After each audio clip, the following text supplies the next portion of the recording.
76వ గణతంత్ర దినోత్సవాలను విశాఖలోని శ్రీకృష్ణ విద్యా మందిర్ స్కూల్లో ఘనంగా నిర్వహించారు. రేపటి పౌరులుగా సమాజ హితం కోసం తమ వంతు కర్తవ్యాన్ని అందిపుచ్చుకున్న మంటూ నగర వీధుల్లో విద్యార్థులు రూట్ మార్చ్ నిర్వహించారు. అనేక వాయిద్య పరికరాలను మోగిస్తూ లయబద్ధంగా కవాతు నిర్వహించారు. అంతకుముందు పాఠశాల మైదానంలో జరిగిన గణతంత్ర ఉత్సవాలకు బీవీకే సంస్థల చైర్మన్ జి నాగేశ్వరరావు అధ్యక్షత వహించగా బ్రిగేడియర్ సత్యనారాయణ ముఖ్య అతిథిగా పాల్గొని పాఠశాల విద్యార్థులకు తన సందేశాన్ని వినిపించారు.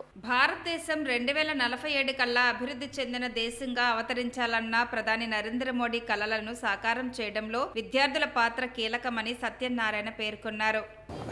It is indeed a great honor for me to be here amongst the children who are the future of our country.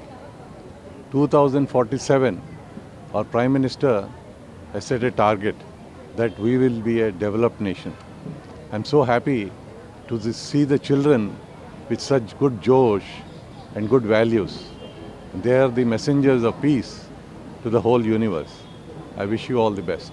BVK సంస్థల చైర్మన్ జి నాగేశ్వరరావు మాట్లాడుతూ రూట్ మార్చ్ ద్వారా విద్యార్థుల్లో ఆత్మవిశ్వాసం పెంపొందడమే కాకుండా నగర పౌరుల్లో భావితరాల పట్ల చూపాల్సిన బాధ్యతను గుర్తు చేస్తుందన్నారు.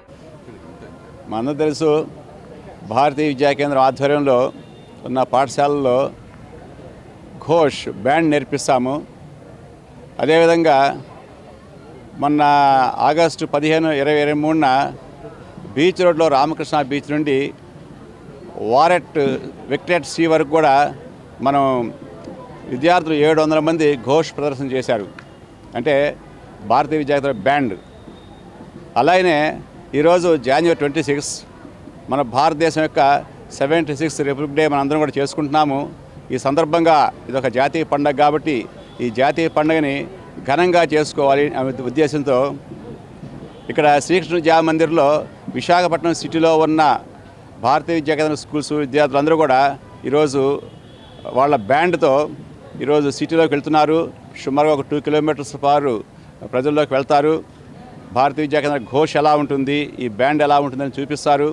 అలాగే ఈ దీనిలో కొన్ని రచనలు ఉన్నాయి. అనేక వాద్యాలని మీరు చూస్తారు. వాద్యాలు అంటే వేణు దగ్గర నుంచి ఏదో ఫ్లూట్ ఉంటాం కదా, ఫ్లూట్ దగ్గర నుంచి ట్రంపెట్ వరకు అనేక రకాల వాద్యాలు ఉన్నాయి. మన విద్యార్థులకి అనేక రకాల వాద్యాల్లో రచనలు కూడా వచ్చు.